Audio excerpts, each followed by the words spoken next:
नमो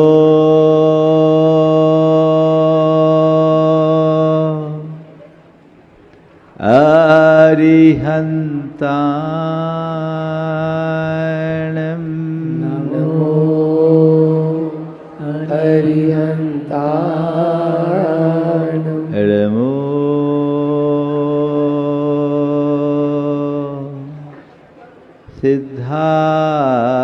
सिद्धाणं नमो सिद्धाणं नमो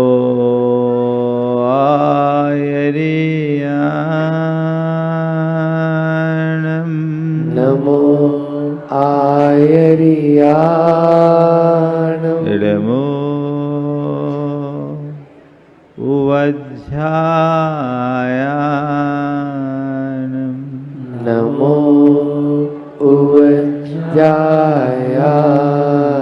नमो लोये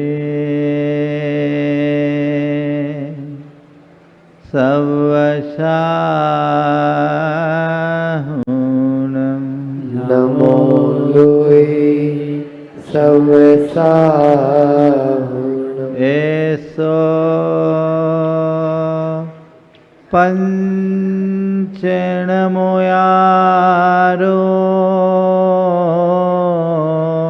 ऐसो पंच नमो यारो सौवपाव पणाशिनो सब पाव पणासिनो मङ्गलालं च सव्येशिं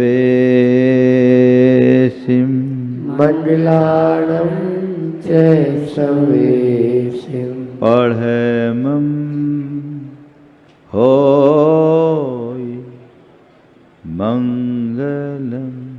हरमं होय मंगलम। जय बोलो देवादिदेव 1008 श्री भगवान महावीर स्वामी की जय जय जय। अहिंसा परमो धर्म की जय जय जय। परम पूज आचार्य गुरुवर श्री विद्यासागर जी महाराज जी की जय जय जय। आचार्य श्री समय सागर जी महाराज के, गुणायतन प्रेता मुनि श्री प्रमाण सागर जी महाराज के, मुनि श्री संदान सागर जी महाराज के, पंच कल्याणक प्रतिष्ठा महामहोत्सव की, गर्भ कल्याणक महामहोत्सव के नमोस्तु गुरुवर, नमोस्तु नमोस्तु। नदी के तट पर एक चट्टान थी। सैलानी उस पर बैठकर लहरों से अटखेलियां खेलते, तो कभी कभी धोबी उस पर बैठकर अपना कपड़ा धोता। एक दिन किसी शिल्पी की नज़र उस पर पड़ी। उसने उस चट्टान को सलीके से निकाला और अपने वर्कशॉप में ले जाकर उसे तराशना शुरू किया। देखते ही देखते उस पत्थर से एक भव्य प्रतिमा प्रकट हो गई और जैसे ही प्रतिमा प्रकट हुई, भगवान की तरह स्वीकार कर वह नतमस्तक हो गया। हर पाषाण में भगवान है और पाषाण से भगवान की अभिव्यक्ति ही भारतीय संस्कृति है। हम सब पंच कल्याणक प्रतिष्ठा महामहोत्सव संपन्न करने जा रहे हैं। इस पंच कल्याणक के माध्यम से हम पत्थर को भगवान बनाएंगे।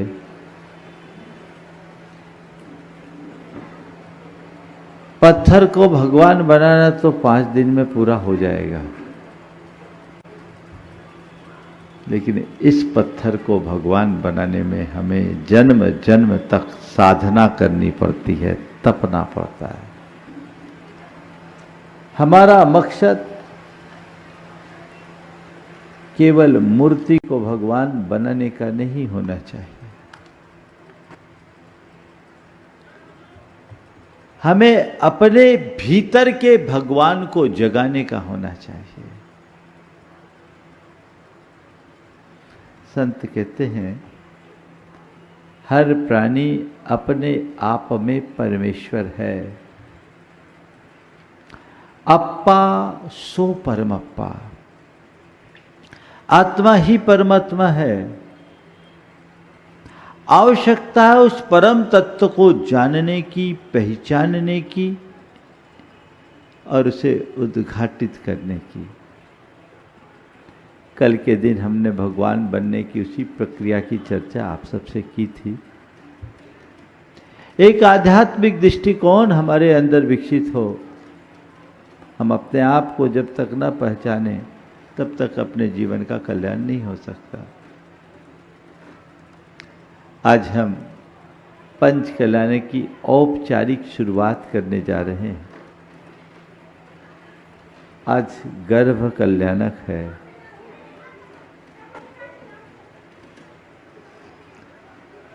मैं सोच रहा हूं कि भगवान ने ये ऊंचाई कैसे पाई।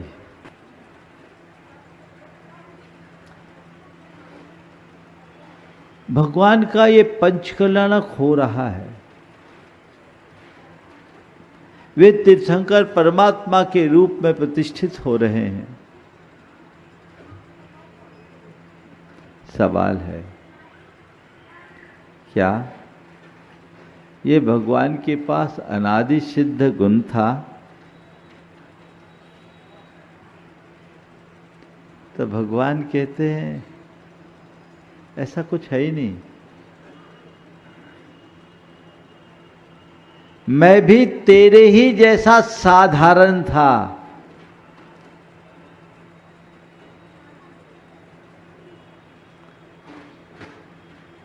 लेकिन मैंने अपने भीतर के असाधारण को पहचाना और उसे उद्घाटित कर लिया। कल मैंने कहा था एक आवरण हमें और भगवान को विभक्त करता है। उस आवरण को हटाते ही मनुष्य भगवान बन सकता है। भगवान ने वही पुरुषार्थ किया।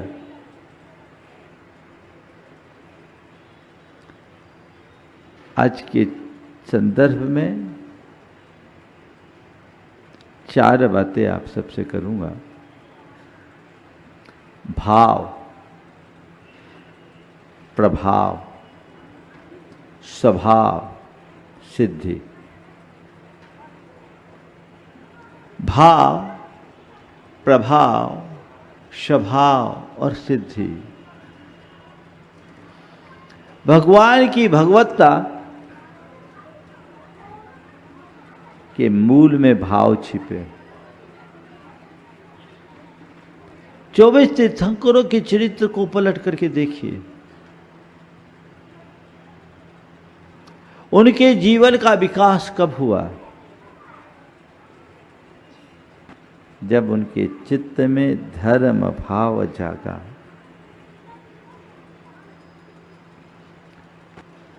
हमारे शास्त्रों में 24 के 24 तीर्थंकरों के जीवन चरित्र वर्णित है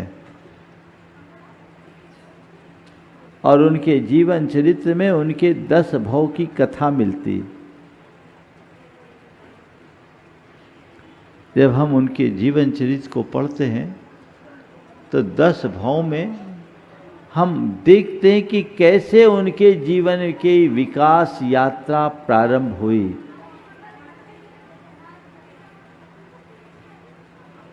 उनके जीवन की विकास की यात्रा तभी शुरू हुई जब उनके चित्त में धर्म भाव जागृत हुआ। धर्म भाव जागृत हुआ। धर्म भाव का बीजारोपण होते ही विकास का आविर्भाव हो जाता है। 10 भाव पीछे जिनके भीतर में भाव जगा, वो भाव पल्लवित पुष्पित होते हुए 10वें भाव में तीर्थंकर के रूप में प्रकट हो गया।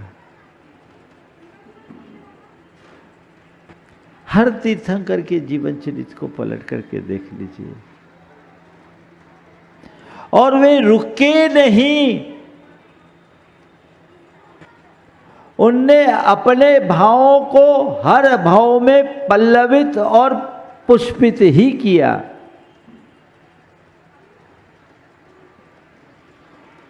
और उनके जीवन चरित्र में 24 के 24 तीर्थंकरों के जीवन चरित्र में 2 बातें कॉमन हैं। एक ये कि जब जब वे श्रावक पर्याय में रहे, उन्होंने दान और पूजा के कर्म से अपनी चेतना को पुष्ट किया।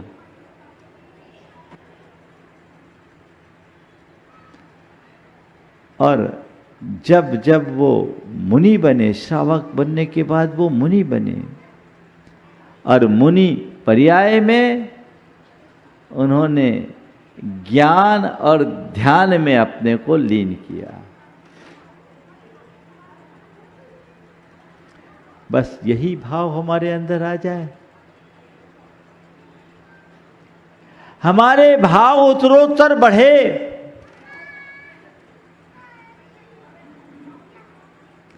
आज हम एक सामान्य मनुष्य हैं। तीर्थंकरों के चरित्र को हम पलट करके देखते हैं तो भगवान महावीर की शुरुआत तो शेर की पर्याय से हुई। 10वें भाव पहले शेर थे, उनकी तुलना में तो हम बहुत अच्छे हैं। लेकिन एक शेर के हृदय में धर्म का भाव जागा तो महावीर बन गया। कथा आप सबको पता है। एक खूंखार शेर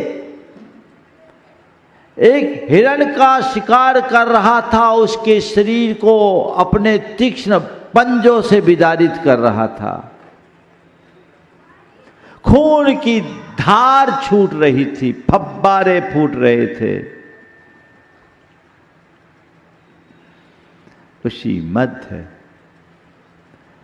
अमित गुण और अमितंजय नाम के 2 मुनि राजों का उधर से विचरण हुआ। उन्होंने देखा कि ये शेर तो तीव्र हिंसा के कर्म में लिप्त हो रहा है। उनकी करुणा मुखरित हुई। एक ऊंचे चट्टान पे खड़े होकर वे जोर जोर बोलने लगे। वे जोर जोर से बोलने लगे, हे मृगराज, तो ये क्या कर रहा है? तो किस हिंसा के क्रूर कर्म में लगा है? तुझे तो अहिंसा का प्रवर्तक बनना है। जाग जाग, इस पाप और हिंसा से विमुख हो जाए। मुनिराज के वचनों का उस शेर के हृदय पर गहरा प्रभाव पड़ा और उसी क्षण जो हाथ हिरण के विदारने में लगे थे, मुनिराज की वंदना में जुड़ गए। जिन आंखों से क्रूरता टपक रही थी, आंसू की धार बहने लगी। अंदर चेतना जागी, धर्म भाव का बीजारोपण हुआ। जीवन के विकास का क्रम प्रारंभ हो गया। उन्होंने हिंसा, उस शेर ने हिंसा का पूरी तरह त्याग कर संलेखना लिया। सिंह केतु देव हुआ, फिर मनुष्य हुए, राजा महाराजा होते हुए 10वें भाव में वर्धमान महावीर के रूप में जन्म लिए। एक शेर के हृदय में भाव जगता है, ओ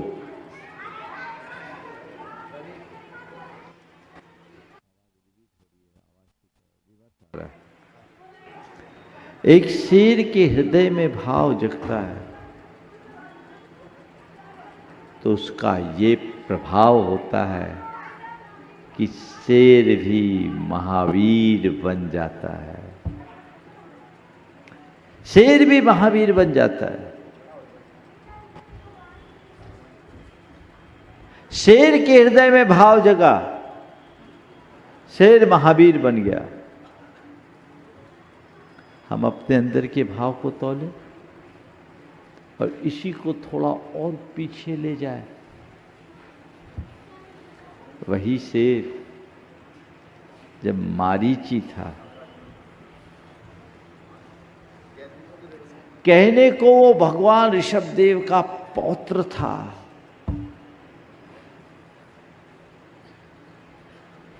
लेकिन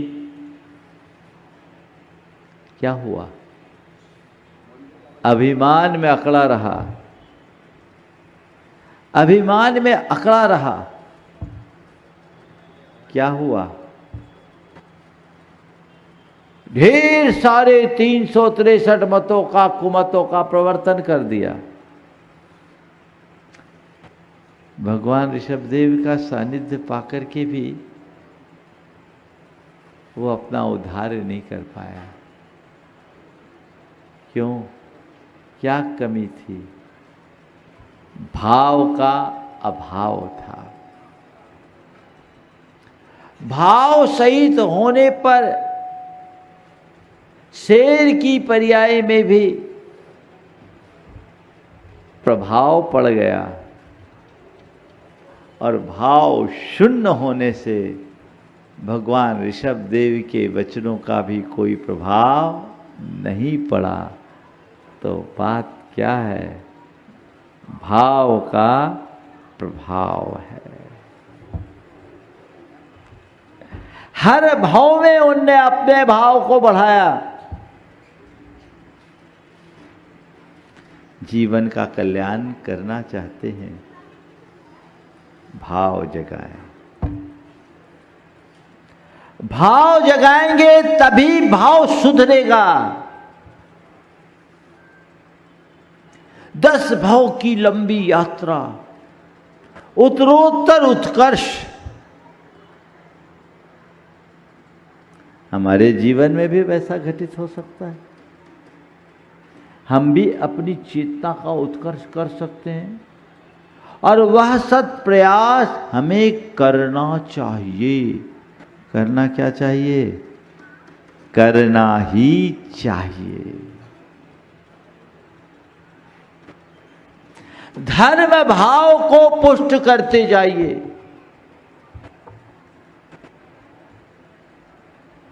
उसे कहीं से कम मत होने दीजिए। आज गर्भ कल्याणक है, पहला दिन है। आप देखेंगे कि भगवान के गर्भावतरण के 6 माह पहले से ही इंद्र व्यवस्थाएं बना देता है। गर्भ का शोधन होता है। गर्भ की रक्षा के लिए देवियों की नियुक्ति होती है और पूरे 9 माह तक देवियां माता की सेवा में निरत रहती है। आप लोग सब देखेंगे। ये प्रायः इस संदर्भ में जब बात आती तो ये कहा जाता है ये सब क्यों किया जा रहा है? तो कहते हैं गर्भ की रक्षा के लिए किया जा रहा है। किसके लिए किया जा रहा है? गर्भ की रक्षा के लिए। मैं नहीं मानता कि ये सब गर्भ की रक्षा के लिए है। क्यों? भगवान तो तद्भव मोक्षगामी है, उनके जीवन की असुरक्षा तो है ही नहीं, फिर किसकी रक्षा? संस्कारों की रक्षा के लिए आते हैं। किसके लिए आते? संस्कारों की रक्षा। गर्भ में जो पल रहा है उसके संस्कारों की रक्षा होनी चाहिए, और संस्कारों की रक्षा कब होगी? जब भाव निर्मल बने रहेंगे। जिनके पेट में भगवान को आना है, कहते गर्भ की शुद्धि, भाव दशा की शुद्धि का द्योतक है वो। और देखो तीर्थंकर परमात्मा आएंगे, उसके पहले 16 सपने आएंगे। कभी आपने सोचा भगवान के अवतरण के पूर्व मां को सपना क्यों आता है? बच्चा पैदा करने के लिए तो सब सपना देखते हैं, सबका सपना है, लेकिन सपना देख करके बच्चा क्यों? एक बार मुझसे सवाल किया कि भगवान के गर्भ में आने के पहले ये 16 सपने क्यों आते हैं, और 16 सपने ही क्यों आते हैं? आप लोगों के मन में भी सवाल आ सकता है, 16 सपने क्यों आते हैं और सपने 16 ही क्यों होते हैं? तो मैंने उत्तर दिया कि भगवान के गर्भावतरण के पूर्व 16 सपने इसलिए आते हैं क्योंकि सूरज उगने के पहले लालिमा फूटना जरूरी है। बिना लालिमा फूटे सूरज नहीं उगता। जैसे सृष्टि में सूरज भी उगने के पहले अपने आगमन का पूर्व संकेत लालिमा के माध्यम से दे देता है, ऐसे ही महापुरुष जो इस धरती के सूर्य की तरह अवतरित होते हैं, वे अपने आगमन के पूर्व आने की सूचना दे देते हैं, ताकि चारों तरफ चहक और महक घुल जाए। पौ फटते ही चहक फूटती है कि नहीं, महक फैलती है कि नहीं? तो ऐसे ही गर्भ में आने के पहले ही इस धरती में हर्ष और उमंग की लहर प्रकट हो जाए, इसके लिए पहले सपने आते हैं। और ये 16 ही क्यों आते हैं? जब मुझसे पूछा 16 सपने ही क्यों आते हैं, मैंने कहा इसलिए 16 आते हैं क्योंकि वो 16 आने सच होते हैं। उनके सपने 16 आने सच, 16 परिपूर्णता का द्योतक है। चंद्रमा की 16 कलाएं जब पूरी होती तो पूर्णमासी होती, तो 16 में परिपूर्ण व्यक्तित्व होता है। 16 वाणी का शुद्ध सोना होता था, अब तो 24 कैरेट होने लगा। 16 पूर्णता का द्योतक। तो इन 16 सपनों के माध्यम से तीर्थंकर परमात्मा के संपूर्ण व्यक्तित्व का रेखांकन हो जाता है, इसलिए 16 सपने आते हैं। 16 सपनों के साथ भगवान का अवतरण हुआ। उसके बाद जो देवियां उनकी सेवा में नियुक्त होती है, वो किस लिए होती है? माँ के भावों की रक्षा के लिए होती है। क्योंकि माँ के भावों का प्रभाव पेट में पलने वाले संतान पर पड़ता है। वैज्ञानिकों ने आज ये स्पष्ट रूप से सिद्ध कर दिया। माँ के भाव जैसे होंगे वैसा संतान पर असर होगा, और ये बात इंद्र को अच्छे से पता रहती है। इसलिए वो जानता यद्यपि ये आत्मा महान संस्कारी है, अपनी भावनाओं के बल पर 16 कारण भावनाएं भाए और उससे तीर्थंकरत्व को प्राप्त किया है, तीर्थंकर प्रकृति का बंध किया।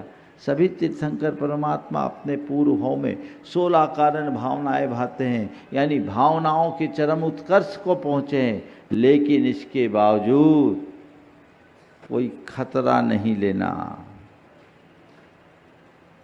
इतनी संस्कारों से पुष्पोषित और पल्लवित आत्मा को भी अभी मां के संस्कारों की जरूरत है। 16 कारण भावनाओं के बाद भी मां की भावनाओं का बड़ा महत्व है, समझिए इस बात को। तो मां की भावनाएं दूषित ना हो, मां के मन में क्लेश ना हो, मां के चित्त में क्षोभ ना हो, मां की परिणति न बिगड़े, इसलिए देवियां नियुक्त होती है। और वो किस लिए? केवल आमोद प्रमोद ललित कलाओं में मां को निमग्न करने के लिए और पौरुष और पराक्रम की गाथा सुनाने के लिए, महापुरुष के चरित्र का वर्णन करने के लिए, ताकि मां का मन हर पल हर्ष और प्रमोद भाव से भरा रहे, उसके मन में रंच मात्र हताशा या क्लेश ना हो। क्योंकि मां का चित्त बिगड़ेगा तो पेट में पलने वाले संतान पर उसका असर पड़ेगा। अब आज और कल में ये सब दृश्य देखिएगा, समझिए इसकी गहराई को, इसके पीछे कितना गहरा संदेश छिपा है, इस भाव का कितना प्रभाव है। आज तो ये सब चीजें साबित हो चुकी कि पेट में पलने वाले बच्चे का मां से गहरा संवाद जुड़ा होता है। गर्भावस्था में मां के जैसे भाव होते हैं, संतान वैसा रिस्पॉन्स करता है। तो आप क्या कर रहे हो? संतान को जन्म देना एक सांसारिक क्रिया नहीं है, ये तपस्या है। काम पुरुषार्थ की सिद्धि का फल है। इसे सहज रूप में नहीं लेना चाहिए। संतान को जन्म देने की जगह सुसंतान को की मां बनने का गौरव पाना चाहिए। और वही स्त्री सुसंतान को जन्म देने के गौरव से मंडित हो सकती है, जो गर्भावस्था को एक साधना की भांति जीती है। पहले लोग साधना करते थे गर्भावस्था में, अब आप लोगों की साधना होने लगी दूसरी तरीके से। बोले क्या? 9 महीना फुल बेड रेस्ट, पड़े रहो। और जब पड़े रहोगे तो पड़ा ही आएगा, और कौन आएगा? क्या है पढ़ा का मतलब? समझते हो ना, सब जानकार है। ये क्या है? अब मां क्या देख रही है? न्यूज, रील्स, व्हाट्सएप, यही चल रहा है। तो बच्चा भी ब्रेकिंग न्यूज की तरह पैदा होगा। वो भी पैदा होने के बाद पहले वाईफाई खोजेगा और क्या करेगा? संस्कार कहां? किधर हमारी दृष्टि है? कैसी हमारी सोच है? हमने अभिमन्यु और सुभद्रा की कहानी सुनी, अर्जुन और सुभद्रा का संवाद। अभिमन्यु ने चक्रव्यूह के भेदन की कला मां के गर्भ में ही सीख ली थी, पर दुर्भाग्य है कि सुभद्रा को नींद आ गई। चक्रव्यूह को भेदने की कला तक तो उनने सुना, उसकी आंखें लग गई, बाहर निकलने की कला से वो अनभिज्ञ रह गई। काश सुभद्रा जागृत होती तो आज अभिमन्यु मारा नहीं जाता, अभिमन्यु सुरक्षित होता। लेकिन मुझे लगता है ये केवल महाभारत की अभिमन्यु की कथा नहीं है। आज संसार का हर अभिमन्यु इस संसार के चक्रव्यूह में मारा जा रहा है, क्योंकि उसकी सुभद्रा सोई हुई है। सुभद्रा को जागना होगा। संवाद जोड़िए भाव का प्रभाव, परहेज से रहिए। 9 माह तक नियमित भावना योग कीजिए। दिन में 3 बार करे तो और अच्छा। 9 मिनट 9 माह। हजारों महिलाओं ने प्रयोग किया है और वो कहते हैं कि उससे बच्चा रिस्पॉन्स करता है। आपके यहाँ भी बहुत सारे लोगों ने किए हैं, अपना अनुभव भी सुनाते रहे। बच्चा रिस्पॉन्स करता है, हर्ष होता, उमंग होता है। और इसके प्रभाव से तो ये हुआ है कि कई बच्चों के लिए डॉक्टरों ने कह दिया हार्ट बीट नहीं, अबॉर्ट करा लो। उनने भावना योग किया, आज बच्चा खेल रहा है, पल रहा है। एक की रीढ़ की हड्डी नहीं बनी, भावना योग किया, बच्चा सुरक्षित है। एक की नाक की हड्डी नहीं बनी, भावना योग किया, बच्चा एकदम सकुशल जन्म ले लिया। और बच्चों में संस्कार भी, जैसी चीजें होती है वैसा होता है। मां के भाव का प्रभाव पड़ता, अच्छे भाव रखो।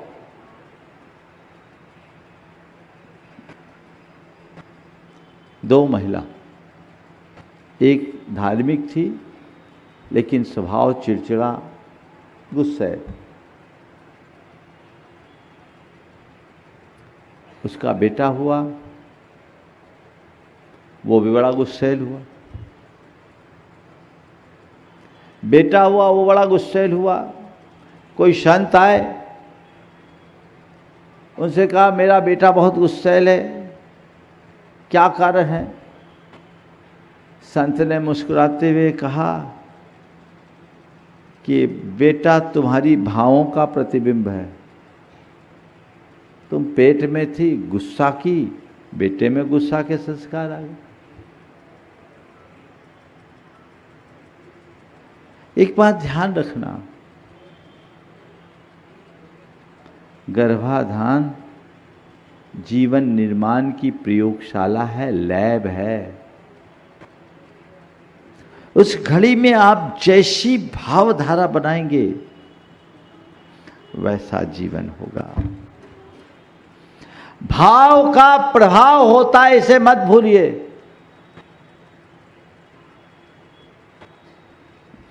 अपने अंदर वैसी धारा लाइए, घर परिवार का भी वैसा माहौल बनाइए जिससे जीवन में परिवर्तन आए। तो आज के गर्भ कल्याणक के दिन मैं आप सबसे कहूँगा, अपने भाव को जगाइए और जो आने वाली संतति को चाहते हैं कि वो धर्ममय बना रहे, तो खुद के हृदय में धर्म के भाव को जगाइए और 9 माह तक पूरे धर्म भाव से भरे रहिए। गर्भान्वय, कर्तान्वय, दीक्षान्वय के जो संस्कार बताएं उनकी चर्चा मैं कल करूँगा। उनसे अपने आप को ओतप्रोत रखिए। आज के दौर में इसकी बड़ी गहन आवश्यकता है, अन्यथा आप संतान को जन्म देकर के भी संतान का सुख पाने से वंचित रहोगे। प्रभाव पड़ता है, हमारे जीवन में अच्छा प्रभाव पड़े, अच्छे भाव बने रहे, उसके लिए 4 कारक हैं: परिवार, शिक्षा, संगीत, संगति और हमारा खुद का स्वात्म चिंतन। परिवार के सदस्यों के भाव और बर्ताव अच्छे हों, संतान पर उसका असर पड़ेगा। हम घर परिवार में कैसा वातावरण दे रहे हैं? आज के युग की विडंबना है कि बातें हम ऊंचे आदर्शों की करते हैं और आचरण में उनकी ही धज्जियां उड़ाते हैं। यशपाल जैन एक बड़े साहित्यकार हुए। उन्होंने एक बार मुझे एक कहानी सुनाई। हमसे जुड़े हुए थे। जैन धर्म और दर्शन की प्रस्तावना भी उन्हीं ने लिखी, विमोचन भी उन्हीं ने किया। कहानी थी कि बेटा स्कूल गया, स्कूल में पढ़ाया गया सदा सत्य बोलो। घर आया, मकान मालिक किराया वसूली के लिए आया, पिता को खोज रहा था। उसने पिता से बोला, बाहर वो अंकल आए, क्या करना है? बोले जाओ कह दो पिताजी घर पे नहीं। दूसरे दिन वो फिर से स्कूल गया, उसे पढ़ाया गया सब जीवों पर दया करो। घर आया, देखता उसका बड़ा भाई एक अपाहिज भिखारी को निर्ममता पूर्वक डंडे से पीटते हुए खदेड़ रहा है। तीसरे दिन उसे पढ़ाया गया सबसे प्रेम करो। घर आया, देखता है उसके माता पिता किसी बात को लेकर बुरी तरह झगड़ रहे। उसके माता पिता किसी बात को लेकर बुरी तरह झगड़ रहे हैं। चौथे दिन जब उसे स्कूल जाने के लिए कहा गया तो उसने कहा, पिताजी मैं स्कूल नहीं जाऊंगा। पिताजी मैं स्कूल नहीं जाऊंगा। क्यों? क्योंकि मास्टर साहब ठीक नहीं पढ़ाते हैं। वो ठीक नहीं पढ़ाते क्योंकि जो पढ़ाया जा रहा है उसका उल्टा हम आचरण कर रहे हैं। परिवार का वातावरण यदि विपरीत होगा, धर्म विमुख होगा, तो संतान पर धर्म के प्रभाव नहीं दिख सकते। अगर आप चाहते हैं कि मेरे घर परिवार में हर व्यक्ति के हृदय में अच्छे भाव बने रहे तो अच्छा बर्ताव और अच्छा वातावरण आप बनाइए। फिर है संगति। अच्छी संगति होनी चाहिए। संगति का हम पर बहुत असर पड़ता है। कई बार संस्कारों पर संगति हावी हो जाती है। अच्छे संस्कार में पले बढ़े लोग भी गलत संगति के शिकार होने से भटक जाते हैं। अच्छी संगति रखिए, उसे कहीं से कम ना होने दें। अच्छी संगति रखे और उसे प्रभावित ना होने दे। कुसंगति से अपने आप को बचाएं। बच्चों की संगति को भी ध्यान रखें, किन के साथ उठता बैठता है, कैसे लोगों के साथ वो रहता है, इसका आप ध्यान रखेंगे तो बच्चों में भटकाव की संभावनाएं कम होगी।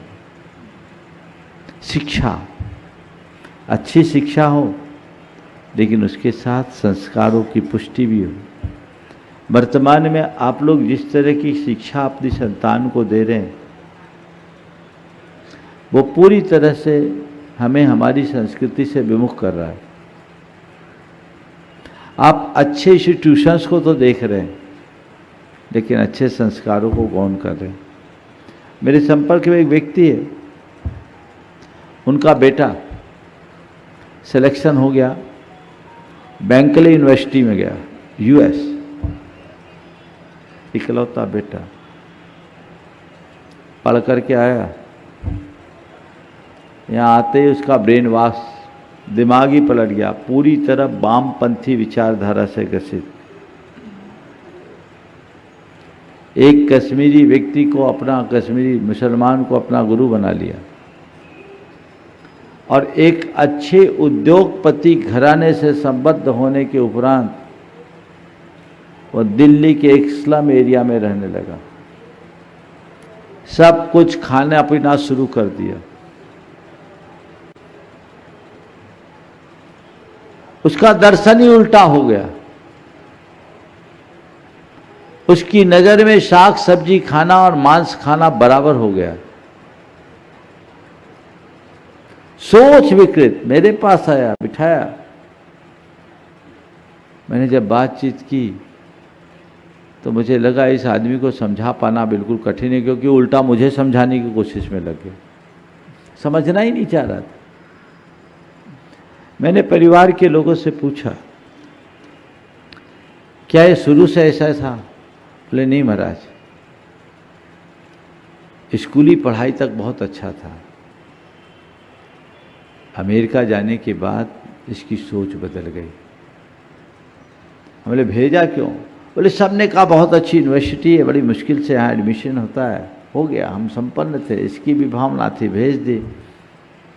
आज बेटा हाथ से ही निकल गया। आप सबसे भी मैं कहता हूं, मेरा बेटा बेस्ट से बेस्ट यूनिवर्सिटी में पढ़े, पर ये भी तो देखो कि वहां पढ़ने के बाद वो जाएगा कहां। मेरे संपर्क में एक बड़े प्रसिद्ध एडवोकेट हैं, उनकी बेटी को वो मेरे पास लेकर आए। वो एक इंटरनेशनल स्कूल में पढ़ रही। जब मैंने उससे बातचीत किया, 12वीं की बच्ची, इंटरनेशनल स्कूल का परिणाम, मैं आप सबको ये सब बातें इसलिए बोल रहा हूँ कि इन पर ध्यान देना जरूरी, इसको चलने देना, इस पर ध्यान देना जरूरी है। तो मैं आपसे कह रहा था, जब मैंने उससे बात की, संस्कार मर्यादा इन सब का उसके लिए कोई अर्थ ही नहीं। उसने छूटते ही अपने पिता के सामने मुझसे कहा, महाराज ये हमारा जीवन है और हमारी अपनी लाइफ स्टाइल है, हम इन सब चीज़ों को कुछ नहीं मानते, चाहे रिलेशनशिप हो चाहे अल्कोहल लेना है, ये तो आम प्रैक्टिस की बात है। अब बताइए, ऐसा करने वाले अपनी संतान के माँ बाप हैं या शत्रु? उसके भाव को आप बिगाड़ने का ही तो कृत्य कर रहे हैं। सोचना चाहिए। आज आप साधन संपन्न हो गए, 1-2 संतान है, आप पैसा खर्च करने में समर्थ है, कीजिए, लेकिन उसके साथ अनर्थ करने से तो बचिए। बच्चों को मोटिवेट कीजिए, बच्चे की हर जिद पूरी मत कीजिए। मैं ये नहीं कहता कि सब बच्चे बिगड़ जाते हैं, लेकिन बिगड़ने की संभावनाएं ज़्यादा है, बनने की कम, क्योंकि काजल की कोठरी में जाने के बाद दाग तो लगती ही है। कहीं भी किसी को भी भेजने की जो प्रवृत्ति है, इससे बाहर आना चाहिए। और व्यक्ति को खुद की समझ हो, स्वात्म बोध हो, स्वात्म चिंतन हो, तो उसका संस्कार पल्लवित होगा, उसके भाव निर्मल होंगे। भाव का प्रभाव होता है, सही प्रभाव हो तो अपने आत्मा के स्वभाव को प्रकट करेगा, और जब आत्मा के स्वभाव को प्रकट करेगा तभी परम सिद्धि को प्राप्त कर पाएगा। ये पंचकला कुछ नहीं है, भाव से स्वभाव, भाव के प्रभाव से स्वभाव को उद्घाटित कर सिद्धि को पाने का मार्ग है। इसलिए ये बात याद रखे, भाव से क्या है? भाव प्रभाव, और प्रभाव से स्वभाव, स्वभाव से, बोलिए, भाव से प्रभाव से स्वभाव से सिद्धि। लक्ष्य क्या है? सिद्धि। भगवान बनने का मार्ग यही है। समय आप सबका हो गया है, इसलिए अधिक विस्तार न देकर कुछ सूचनाएं अशोक भैया जी अभी आपको देंगे। उन सूचनाओं के बाद जो आपकी शेष औपचारिकताएं हम मंच पर रहेंगे, आप उसे पूरी करेंगे। छोटा सा भावना योग और समापन।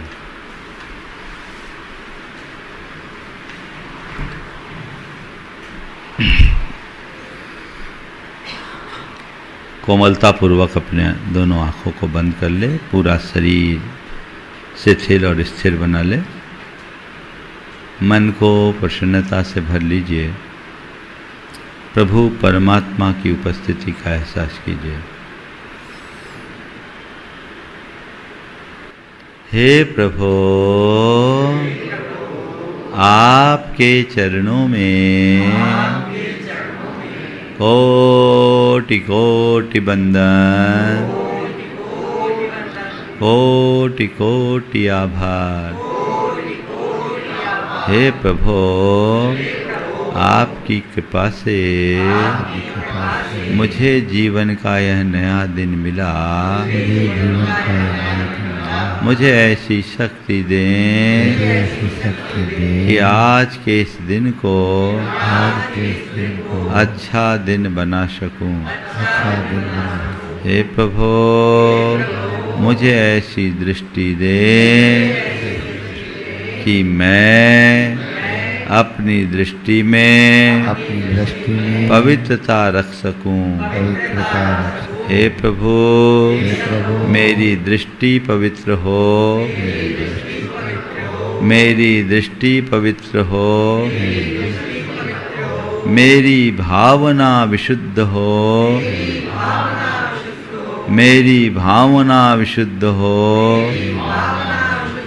मैं मन से शुद्ध रहूं, मैं मन से शुद्ध रहूं, मेरी वाणी विशुद्ध रहे, मेरी वाणी विशुद्ध रहे, मेरी वाणी विशुद्ध रहे, मेरी वाणी विशुद्ध रहे, और मेरा व्यवहार निर्मल हो,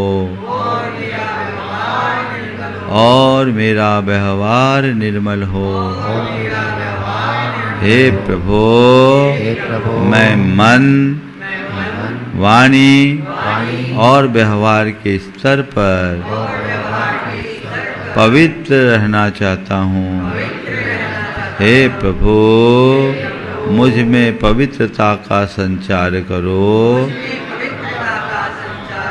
मुझ में पवित्रता का संचार करो।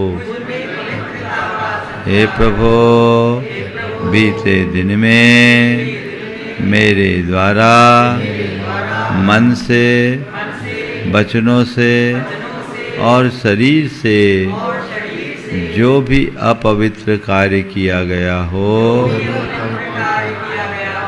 उसका मुझे घोर पश्चाताप है। मैं उसकी निंदा करता हूँ और उनका परित्याग करता हूँ। हे प्रभु, बीते दिन में मैंने न जाने कितनी बार मन में गंदे विचार भरे, वचनों से अपशब्द कहे, गंदे दृश्यों को देखा, गलत लोगों की संगति की, गलत आचरण किया। इसका मुझे घोर पश्चाताप है। मैं उसकी निंदा करता हूँ और उनका परित्याग करता हूँ। हे प्रभु, मेरा वह सब अपवित्र कार्य मिथ्या होवे, मेरा वह सब अपवित्र कार्य मिथ्या होवे। मैं सबसे क्षमा मांगता हूँ, सभी को क्षमा करता हूँ। हे प्रभु, मेरा मन पवित्र है, सभी मेरे मित्र हैं, सभी मेरे मित्र हैं। मेरा मन पवित्र है, सभी मेरे मित्र हैं। मेरा मन पवित्र है। हे प्रभु, आज मुझे पवित्र रहना है। मैं पवित्रता के साथ जीऊँगा। मुझे पवित्र रहना है, मुझे पवित्र रहना है, मुझे संयम रखना है, मुझे संयम रखना है, मुझे संयम रखना है, मुझे संयम रखना है, मुझे संयम रखना है। मुझे संयम रखना है। मुझे शांत रहना है, मुझे शांत रहना है, मुझे शांत रहना है, मुझे शांत रहना है, मुझे शांत रहना है, मुझे शांत रहना है, मुझे शांत रहना है, मुझे शांत रहना है, मुझे सकारात्मक रहना है, मुझे सकारात्मक रहना है, मुझे सकारात्मक रहना है, मुझे सकारात्मक रहना है। मैं शांत हूँ, मैं शांत हूँ, मैं शांत हूँ, शांत हूँ, मैं शुद्ध आत्मा हूँ, मैं शुद्ध आत्मा, मैं शुद्ध आत्मा हूँ, मैं शुद्ध आत्मा, मैं पवित्र आत्मा हूँ, मैं पवित्र आत्मा, मैं पवित्र आत्मा हूँ, मैं पवित्र आत्मा, शुद्धोहम, शुद्धोहम, शुद्धोहम, शुद्धोहम, शुद्धोहम, शुद्धोहम, शुद्धोहम, शुद्धोहम, शुद्धोहम, शुद्धोहम, शुद्धोहम, शुद्धोहम, शुद्धोहम, पवित्रोहम, पवित्रोहम, पवित्रोहम, पवित्रोहम, पवित्रोहम, सोहम, सोहम, सोहम, सोहम, सोहम, सोहम, सोहम, सोहम, सोहम, सोहम, सोहम, सोहम, सोहम, सोहम, सोहम। सोहम। सहज शांत बैठे। मेरे भीतर शुद्ध ज्ञान में, चैतन्य में, परम पवित्र जो परमात्मा है वही मैं हूँ, वही चैतन्य मैं हूँ, वही आत्मा मैं हूँ, शुद्ध विशुद्ध परम पवित्र। महसूस करें मेरे भीतर एक दिव्य प्रकाश प्रकट हुआ है। अंदर की सारी अपवित्रता जल करके भस्म हो रही है। अपवित्रता जल रही है और उससे पवित्रता का प्रकाश फैल रहा है। अंदर के सारे दोष, दुर्बलता, दुर्गुण, जितने भी प्रकार की अपवित्रताएं हैं वे सभी दूर हो रही। सब अपवित्रता दूर हो रही है। महसूस करें अपने भीतर प्रवेश करती ऊर्जा के इस प्रवाह को देखें।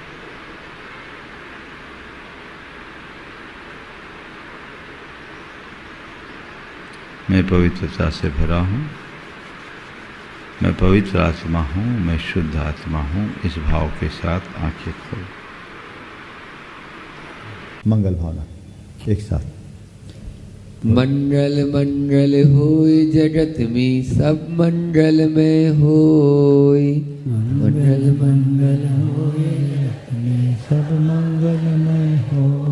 इस धरती के हर प्राणी का मन मंगल में होय। इस प्राणी का मन मंगल में हो। कहीं क्लेश कालेश रहे ना दुख कहीं भी होय।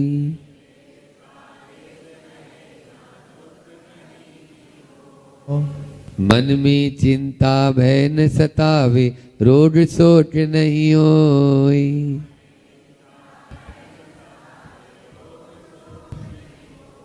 नहीं वैर अभिमान हो मन में, क्षोभ कभी नहीं होय।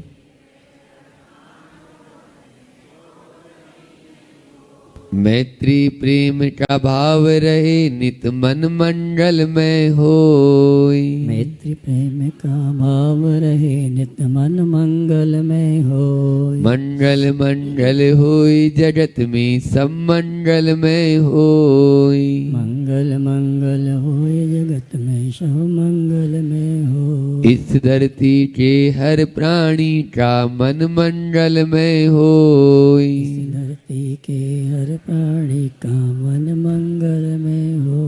मन का सब संताप मिटे अरु अंतर उज्ज्वल होय। मन का सब संताप मिटे और अंतर उज्ज्वल हो। राग द्वेष और मोह मिट जाए आत्म निर्मल होय। राग देश और मोह मिट जाए आत्म निर्मल होय। प्रभु का मंगल गान करे सब पापों का क्षय होय। प्रभु का मंगल गान करे सब पापों का क्षय होय। इस जग के हर प्राणी का हर दिन मंगलमय होय। इस जग के हर प्राणी का हर दिन मंगलमय हो।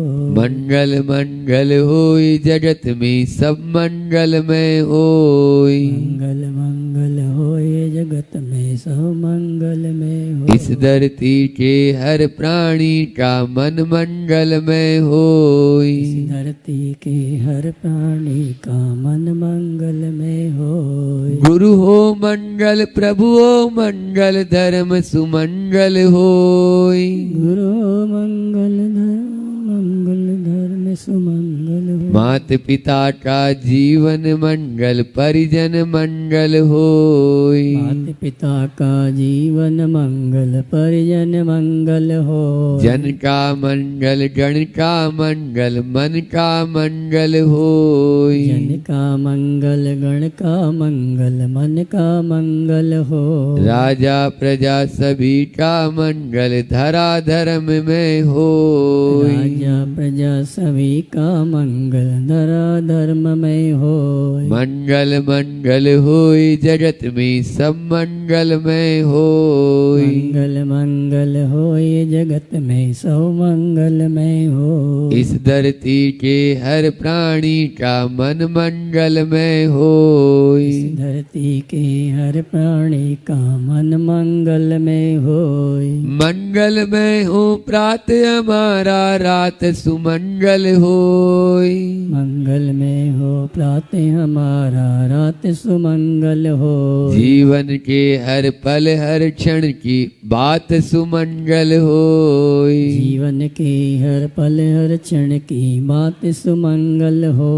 घर घर में मंगल छा जावे जन जन मंगल होय। घर घर में मंगल छा जावे जन जन मंगल हो। इस धरती का कण कण पावन औ मंगलमय होय। इस धरती का कण कण पावन और मंगलमय हो। मंगल मंगल होय जगत में सब मंगलमय होय। मंगल मंगल होय जगत में सब मंगलमय हो। इस धरती के हर प्राणी का मन मंगलमय होय। इस धरती के हर प्राणी का मन मंगलमय हो। सब जग में मंगल बड़े सब जग में मंगल बड़े। टले अमंगल भाव टले अमंगल भाव। है प्रमाण की भावना हे प्रमाण की भावना। सब में हो सद्भाव। सब में हो सद्भाव। बोले परम पूज्य मुनि श्री 108 प्रमाण सागर जी महाराज की।